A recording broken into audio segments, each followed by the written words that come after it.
Hello, everyone, and welcome to this week's episode of The Job. It is, at the time of recording this, it's Saturday morning at 5 to 8. But suddenly I went, oh, I want to come on and talk about deadline pressure. Because I put a post out about this the other day and it got quite a bit of traction. And I just think it's quite interesting, people's views on it. And I've been coaching, a lot of my coaching revolves around time management. And always what comes up, excuse me, is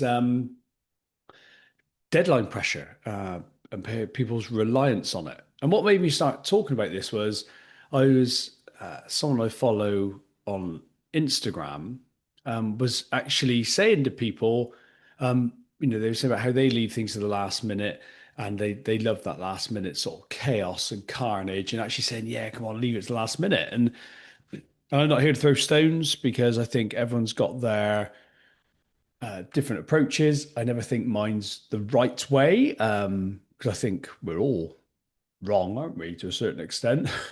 We're just sometimes less wrong than others and we change. But I just want to share what I think, what my view is on it, which is right for me and what has really worked for me. Especially being, I've never been diagnosed. I'm always tempted to, but I'm definitely that ADHD type that enjoy the rush, enjoy the excitement, love it when it's all like go, go, go, go, go, go, go. And but what I realized was I was actually that left me often feeling quite worn out and stressed and chaotic. And I think we think our life is chaotic and we go, oh, life's just crazy, but we don't realize we're the ones who are creating it. And I remember having a consult with someone once. A consult is where basically people come to me free for an hour. They talk about what's going on for them, and we talk about whether I can help them or not. And they make a decision whether they want to go ahead with one-on-one coaching or not. And I was coaching someone, and they were really, I mean, they were fucked. They were burnt out. They were knackered, and they come wanting to change something. But of course, what they thought was the problem was the job. So I was having a sip of tea. They thought the job was the problem. They go, oh, and they've got all these demands. People are interrupting me all the time. It's all rush, rush, rush. There's never any downtime and all this. But when we got into it, we were talking, and I noticed they're really quite resistant. So every time we suggested things, I sort of pointed out why that was the problem and suggested things to remedy it, they weren't accepting it. Like, whereas mostly, like if you've got something wrong with you, if you've got a disease and someone offers you the cure, the antidote, then you'd like to think you go, I'll have that. But this person, I see it so much, is they weren't doing that. They were just like going, "Oh no, that won't work," because it's like they're being interrupted it all the time. And we said about things they could do to set boundaries, and they didn't want to do it. And actually, what they said was really interesting. I really appreciate their honesty. They went, "Do you know what? I think I like it. I think I like the stress and the rush. I don't know what it'd be like without it." And I think this is a lot of the problem is we don't see that there's another way. And we think if we didn't have that, it would be boring. And also, we don't know if we've relied on that stress to get things going, we think maybe, well, how are we going to get anything done? That's how we do it. And I always think it's really interesting, especially with the police, whether the police breeds this, because there's no doubt the environment is like it's often very dynamic. You respond to the last minute thing, like last minute emergencies. They're coming in, and you're having to like go, go, go, and get going. Whether it breeds that or it's attracted by that mentality, and I sort of think, I think sometimes we look to see which is the one, what's to blame, but I don't think it's one or the other. I think it's a bit of both. I think if you weren't that type of person that liked the rush, I think that's probably why there's so many neurodiverse people in there, ADHD, is because there is suddenly like you're doing one thing and then suddenly boom, wheel comes off and you're off doing something else.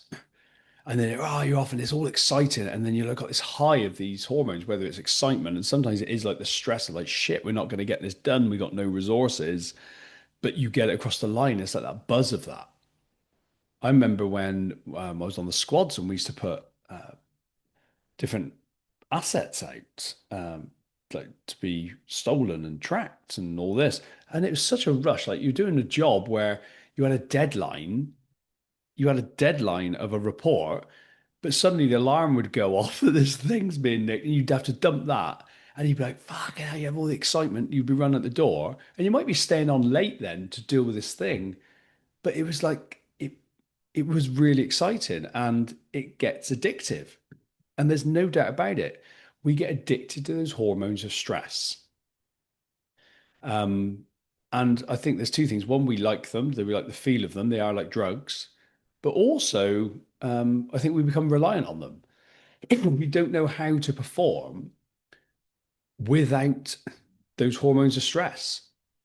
And what's really interesting, I think, is that we think the deadline is what creates them. So, like, if we've got a report to do, because if something genuinely urgent comes in, like literally, like, right, we've got to respond to this now, like as a burglary progress, or like if for the police, like it would be, something's in action right now, you're up and you're going. For if you're not in the police, it might just be suddenly, um, if you work for a water company or something, you might have a leak, you might have a spill, you might have something like that, and suddenly, bang, you got to respond and you're in there. But, oh, I lost my train then, lost train of thought. But yeah, so we have those things and we like them, that sort of buzz. But yeah, that's what I said. I said like we get addicted to them, but also we rely on this deadline pressure, like because it's really effective at getting stuff done. But when we then go, well, that's the only way we get stuff done, leaving stuff to deadline pressure, we're actually exposing ourselves to hormones of stress when we probably shouldn't be.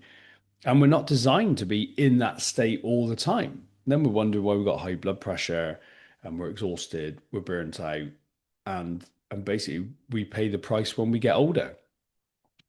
Um, and how many times have you had like a report and you go, oh, I can't bother to do this, a case file, I can't bother to do this, can't be bothered to do it. And then you leave it to the last minute and bang, it gets done. And then what we do is I hear so many people say this, well, I need that pressure. I like that pressure of leaving stuff to the last minute. I like the deadline pressure. But what I say to people is when you actually look at it, because what my job is to break it down and show people what is going on in that moment so they're actually aware of what is causing that pressure and that stress. Because then when you realize it's not the deadline, then you can replicate it beforehand. And so you can get this sort of rush from that focusedness, but it's not that panic of shit, I'm not going to get it done with that added on. Or then you've got other stuff coming in, people going, we've got to get this done. This is really urgent. And you're going, oh shit, I've left this to the last minute. And so this is urgent, that's urgent. I'm not going to get it done. And then you're working late, you're fueled by caffeine, you're missing time with your family, you're knackered. And then you're complaining that there's so much to do and not enough time. Not realizing it's because you've conditioned yourself to need deadline pressure and operate from the hormones of stress. Um, but when I say to people, well, it's not a deadline that's creating that pressure, they go, but it is. You think, well, there's not many, but I've known people that don't get stressed. They just go, well, fuck it, we're not going to get it done. Don't really care, not going to get it done, and they don't. Some people hate it. They hate it, and they can't perform under it. They become really overwhelmed and stressed, and they just can't perform under that pressure. So it's not the deadline that's creating it. It's when we realize it's all internal. And what's really happening is, I explain it quite simply, is the um, the fear of not getting it done when the deadline comes becomes greater than the fear of doing it. Because often what happens is the brain is always predicting. It's a prediction simulation machine. So you might have a report to do and it might be going, oh, that's gonna be really hard. That's gonna be really boring. Oh, I don't want to do it. It's gonna take ages. And then what it's doing is it's looking for more attractive, sexy, fun things to do, like checking emails, having coffee, scroll on the phone. And unless you're aware of that, you won't be probably managing it and your brain will be doing that naturally. But then suddenly the deadline comes up and your brain switches gear and goes, oh, screw all this distraction. There's a real danger here because your brain is wired to scan the environment and look for danger.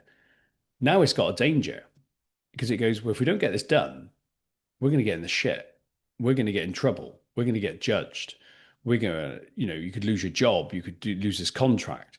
So now what your brain does, it filters out all the other irrelevant shit and goes, this is what's important. This is it. And it puts all your focus on it. So what we're really doing is we're using the deadline to leverage this mechanism inside of us. And we don't realize, and we put all the power, the onus on the deadline. So now we go, well, now I have to leave everything to the last minute. But at least if you know what's going on, you can still leave it to the last minute if you want, but you'll know that it's not the deadline creating it and that you can create this anywhere along the line. But the tricky bit is the is when you do it ahead of time, you've got to train yourself to be able to go be committed, disciplined, and go, I've set a time in to do it. I'm going to do it. Let's get on with it. And what will happen is because it's like, I suppose you could think of it like a false deadline. There's not actually, the deadline isn't looming. The brain will go, oh, come on, let's do something else. Let's get off early. Let's do this, or let's have a scroll because it hasn't got that immediate shit, there's a danger, which actually changes the chemistry in your brain, which changes that focus. It doesn't allow you to be distracted. But I think the real danger comes when you leave everything to the last minute. When you rely on deadline pressure, you don't have the capacity for genuine emergencies.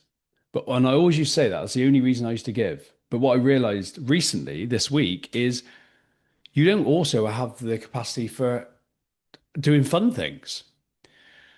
So since I've left the police, I've been doing some private investigation work as well as my coaching. And I did an interview last week. And what I did is the interview was like on the Friday. It was Monday, plenty of time ahead of time. So I planned the interview. And then I had an interview the following week. Now everything in me went, oh, fuck that. Let's leave that to the last. Let's leave that to the Thursday before. We've got all this other stuff to do. But I went, do you know what? This at the moment is not urgent, but it is important. And that's often the bits we neglect. We wait until it's urgent and important when it's a rush, a crisis. And that's where we live in burnout. But I was like, this is not urgent because I got a couple of weeks, but it is important. And that's the stuff we want to prioritize and get in the calendar and go, right, this is when I'm going to do it. So I went, do you know what? I'm going to do this. I've done my workout. I'm going to do this the next day. I'm going to put it in. And that gives me plenty of time.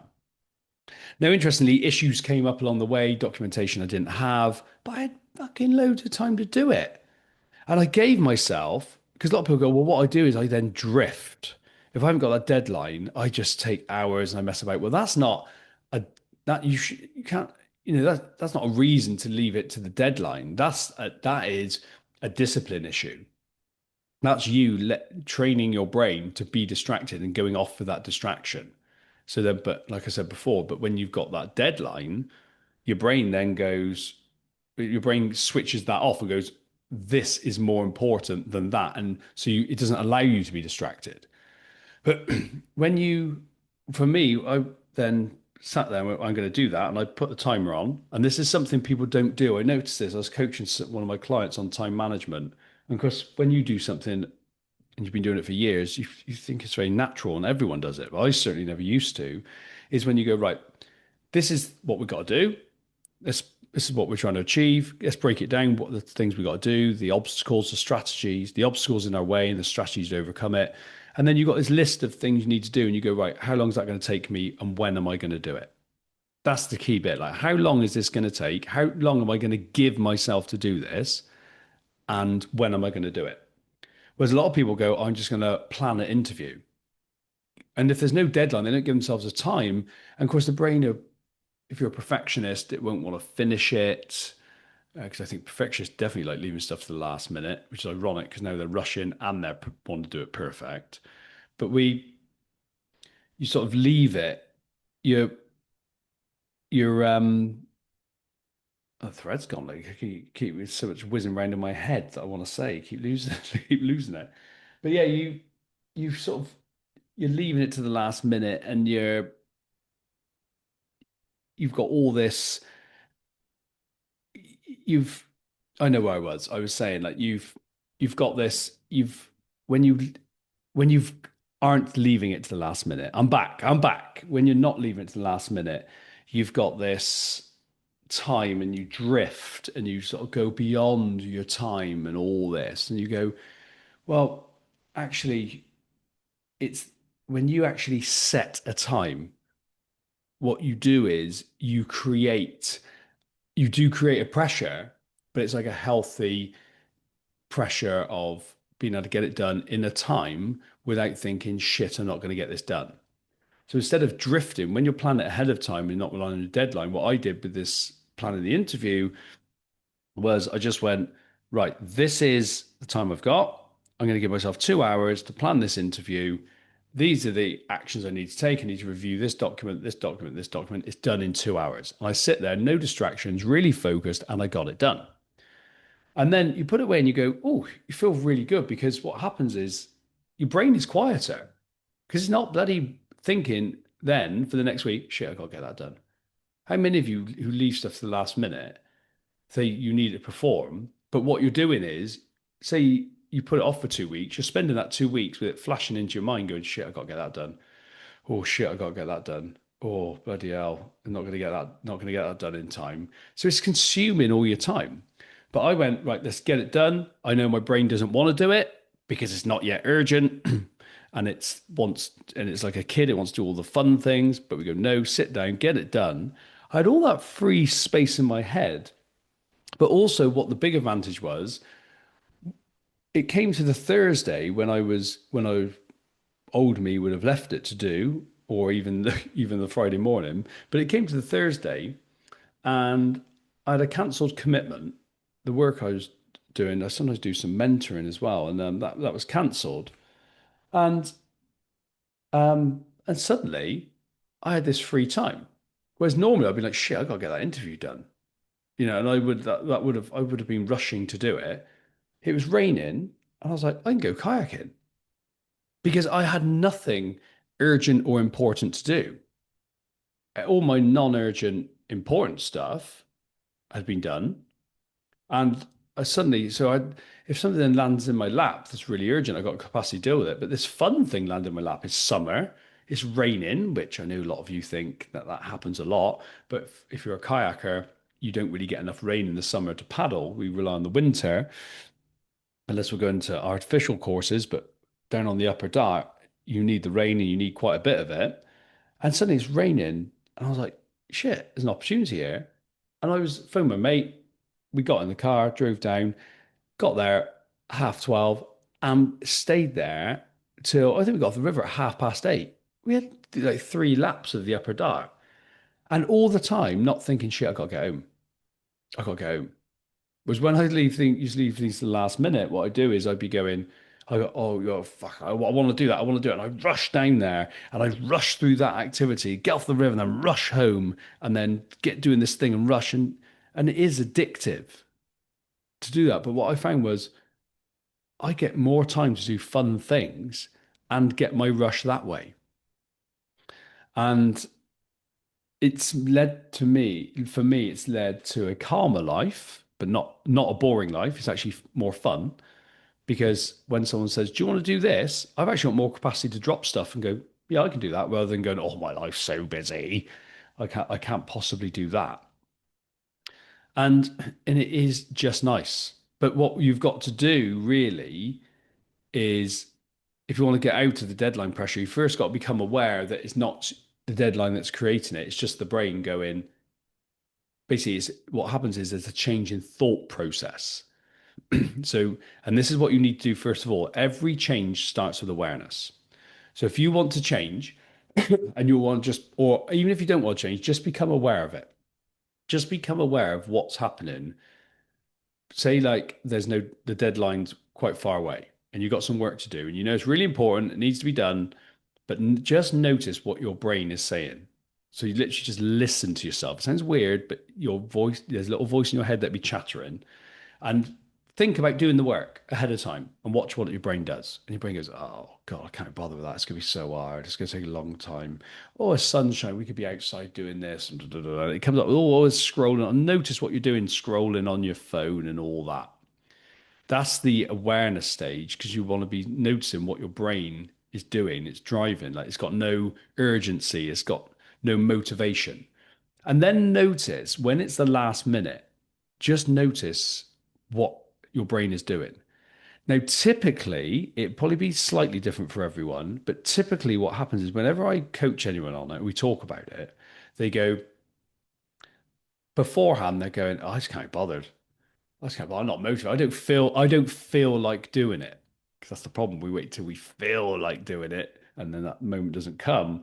I think I don't feel like doing it. And then suddenly, when the deadline's looming, they're like, I got to get this done. And that's it. That's the thing that changes the brain, that switch. And we go, oh, it's because of the deadline. Well, it's not. It's just because your brain, you've gone from going, I can't be bothered. It's going to take a long time. This is really hard. I want to do something else. To, we need to get this done. This has got to happen. This is going to happen now. So it's actually a change in thought pattern that then creates a different feeling. So then I say to people, how do you feel? They say, I feel really focused. I feel really focused. I feel really driven. And then I always say, well, what do you do then? Well, I just get on with the work. I'm not distracted. If people come in, I go, can't talk about that, can't talk about that, and they're on it. But when you realize that you're the creator of that, you get the choice. You can still leave it at the last minute, but you get the choice to replicate that beforehand. Because when your brain is going, say you do like I did, you plan it 2 weeks in advance, and your brain's going, oh, I can't bother with this. Oh, this is fucking boring. And you go, right. You set the time ahead of time, and then you do it. You go, right, let's get to work. What you do is you get agency and control over your life. You get to choose when you're doing that work. But a lot of you, probably I'd say 90, 95% of you will be resistant to this and will never change it. And you'll make all the excuses in the world. And that's fine. But what I say is, if you're going to stay doing it, stay doing it, do it honestly. Be honest with yourself. Because there's no point relying on the deadline pressure and complaining your life's busy and hectic and waiting for it to calm down when it's you that's making it busy and hectic. You have to, I think, take ownership and responsibility of, yes, I am thriving on this deadline pressure, but I am the creator of that. I'm creating that last minute because I'm thinking I've got to get this done, but I'm just choosing to do it last minute and I'm taking in account all the consequences. Now, for me, I didn't like the consequences. I didn't like what I missed out on. I didn't like the energy I was doing the work from. And it's this high, low, high, low. And what I realized was it was never really high, sort of like around 140. But when my blood pressure was higher, I thought, as I was getting older, I thought, well, I don't think this is going to be very healthy. If I keep relying on this, by the time I'm 80, my body is going to have paid the price. Whereas now I can be in quite challenging environments and I go and my health is all good. And so for me, that's the big benefit. That's the big benefit. And I just get stuff done better, easier. When I came to do the interview, so this is the other bonus as well. So that interview that I had to do, I had planned it 2 weeks in advance. Then I didn't have to think about it. I didn't have to think about it on the lead up to it. Then I was able to go kayaking, which that always leaves me feeling really relaxed. So I'm more flowy the next day anyway. But I've only just started working for this company. So when I then did this, it came to the interview, I had nerves. I had like the normal nerves, but that's all I had to deal with because I knew I was really planned because I'd done it all in advance. And what I found was the whole experience of doing that interview was really good. I really enjoyed it. I sat down having a conversation with someone, getting all this information. And I think when you're living from a place of rush and getting to the next thing and living for the deadlines as you're thriving on these deadlines, you miss out on life. I think it just becomes like a constant rush and a race. And I think the worst thing we do is we actually blame life. We go, life's so busy, as if life is doing something to us. It's life's fault. It's everyone else's fault. We go, Pretty sure it's not. It's because we've conditioned ourselves to need that pressure, that deadline pressure, and we think the deadline pressure is the cause. The key is, as soon as we realize the deadline is not creating the pressure, that's our circumstance. The pressure we feel is the feeling, and that's created by that change in thought pattern of we got to get to work, let's get this done. That then creates the pressure, which drives the action and makes us focused and do all that stuff. When we realize we're actually creating that, then we can use it where do you can use it wherever we want. And what I do is I apply a simple system. So this is something I've sort of mixed between I from the Eisenhower matrix. I was about to say that's Stephen Covey's, but it's not. It's where I first heard it. But it's not actually Stephen Covey's. He wrote the 7 Habits Highly Effective People. It's not actually his. It's just he refers to it in his book, and it's referred to everywhere.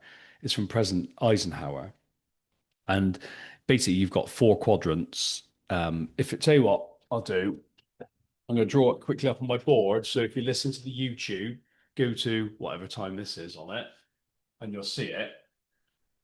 I will quickly draw in a better pen than that, the Eisenhower matrix, and I'll describe it if you're listening to it. So what I'm drawing is a box split. Oh, I've done it a bit low.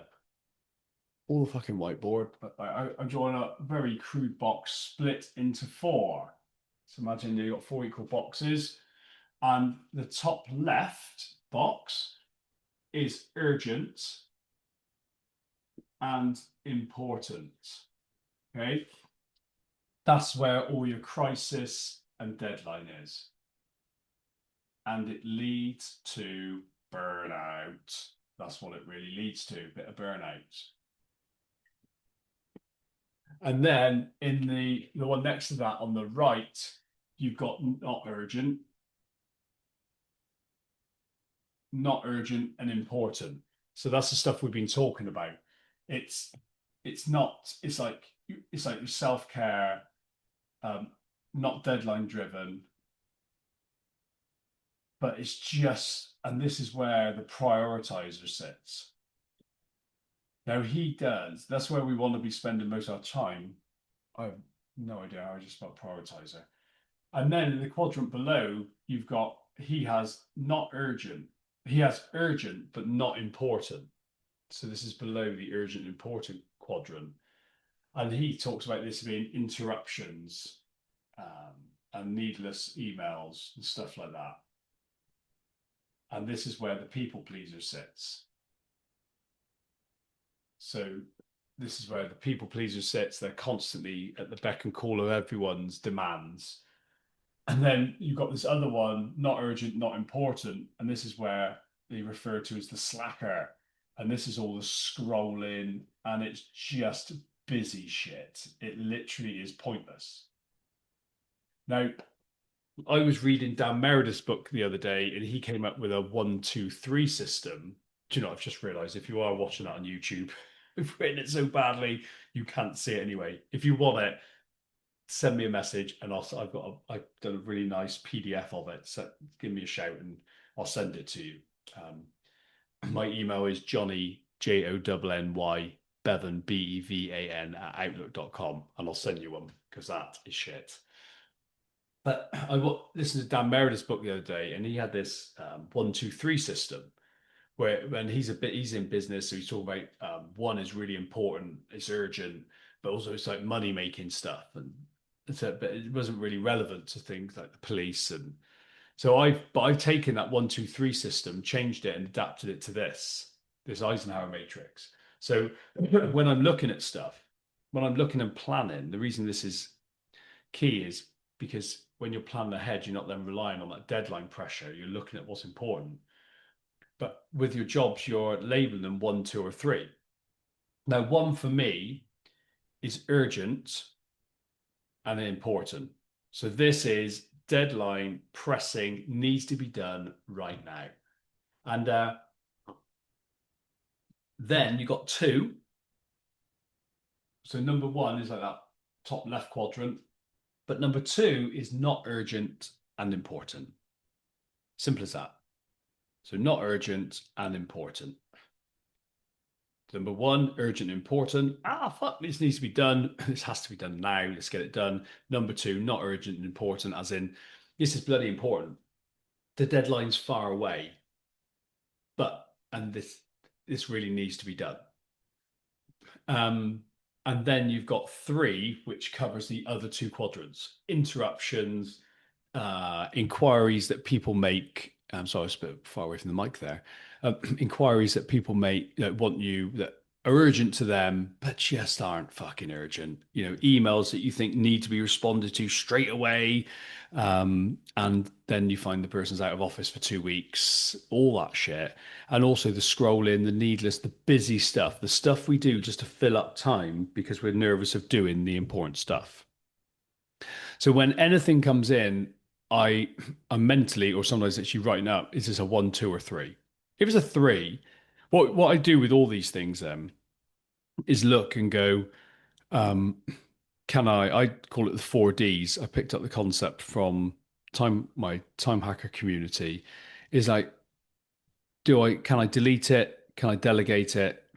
Can I diarize it? Can I do it? They add automation because they're business. I don't see stuff in the police and that. There's many things we can automate, but if you can, yeah, do it. That's absolutely.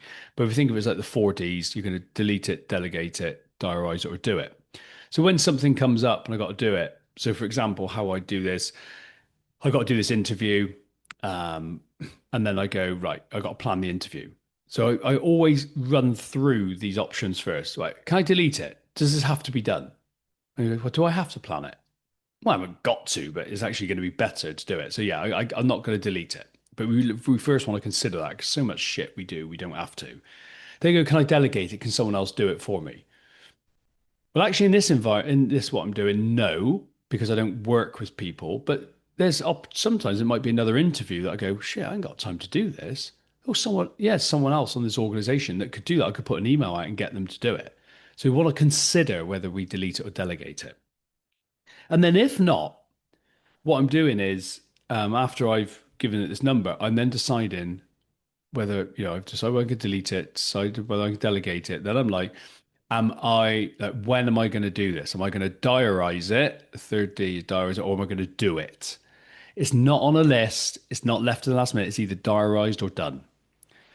Um, and what I find is when I go through stuff, when the things that are a number two don't just stay on the fucking list. They don't stay on the list because what happens is they creep to becoming a number one. The twos then become the one. Then we have other ones in our life.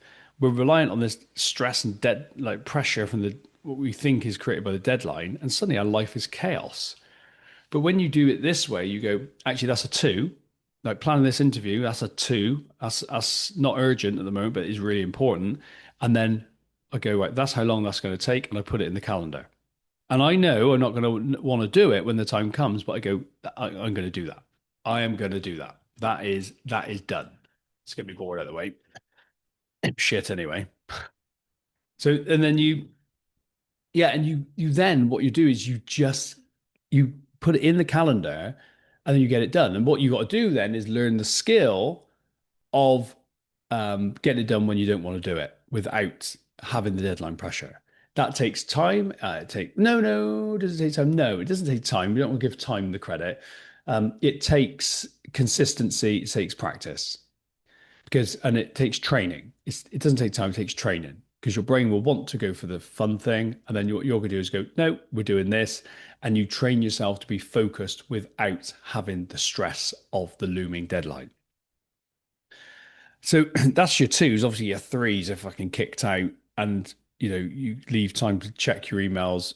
But you've got to be accounting. Is this just shit? Just because someone asks you to do something doesn't mean it has to be done.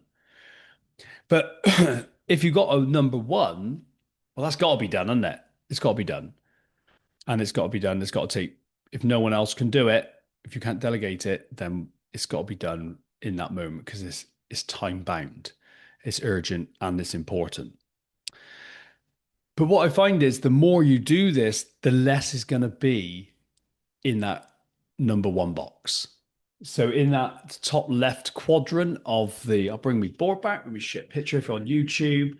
Um, this one, top left, urgent, important. There's going to be less in there. So you're going to have capacity when you're doing your work. I have a thing called my non-negotiables. I go, right, actually, what am I going to allow myself to be interrupted with? So then if my kids come in, because this thing I'm doing isn't really, really time bound, if they come in and there's a genuine emergency, I can drop it and deal with it. Whereas if I've left this thing to the last minute and then suddenly I've got kids coming in needing help, I can't do it. And I think this is really important when you've got lots of different roles. If you are full time in the police or some other job, you've got kids, you've got partners, you've got hobbies you want to do, you've got friends. If you don't do this, if you're leaving everything to the last minute, you are just going to feel out of control and knackered. And I love it now. And sometimes I slip off it. It's not perfect because I noticed this last week actually. I did it with like the interview and that, but there's some other stuff I didn't plan in. And I'm like, I don't feel quite right this week. And I'm like, that's why, because I don't know the direction I'm going in. But generally, what I'll do is at the start of the week or on a Sunday, I'll just go, right, what does everyone want to do? Like I always plan my most important stuff in first, kids, wife, and me. That's really at the top. Like, what do I want to do? That's in, and then I go right. What work wise? What's urgent? What's important? What's not urgent? What's important? And then what's just fluff and shit? Get rid of that, and then I can put it in. And then throughout my week, all I'm doing then is deciding is what's coming in more important than what I've got. And just because it makes a noise doesn't mean it is. As simple as that. It is as simple as that. And what I find is it just opens up your time to do more of what you want. But what you'll find is, and this is why I think everyone needs a coach, is if you're used to the deadline pressure and operating from the hormones of stress, you will fill your time. You will put the one, two, three, and then you'll have downtime and it'll feel really strange. It'd be like, this doesn't feel right. I should be, I should be rushing around now. Normally I'm rushing from this, rushing to that. And your body, and you literally, when we get addicted to these hormones of stress, what happens is our body is suddenly, it's like withdrawing a drug. It's like you imagine like if you have a coffee at a certain time, or if you're on the hard stuff like cocaine and or drink and you suddenly stop it, it comes to that time that you're going to have it and your body goes, oh no, we're expecting that drug at this time. We want it. And it creates a craving for it. And your body does the same with the stress hormones. It's like, no, we normally feel stressed now. We should feel like this. So it does take a while to get used to it, but you have to get used to learn to sitting and just letting that be, and actually then measuring the benefits of not rushing around and stressing all the time.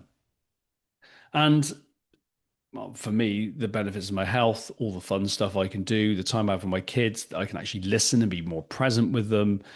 But like I say, it takes a commitment because it will feel strange. It's not just you cut these things out and go, oh my God, this is really peaceful life. Your brain will be going, we should be doing something, we should be doing something, we should be doing something, because all it's doing is demanding that hormone of stress. Your body, you've been sending that down, like think of it like a conveyor belt. You've been sending that down for years. And then it's like, now we're not sending that down.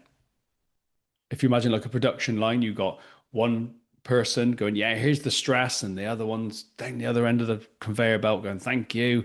I'll box that up and we'll use that. That's lovely. That's what we're expecting. It feels shit, but that's what we're expecting.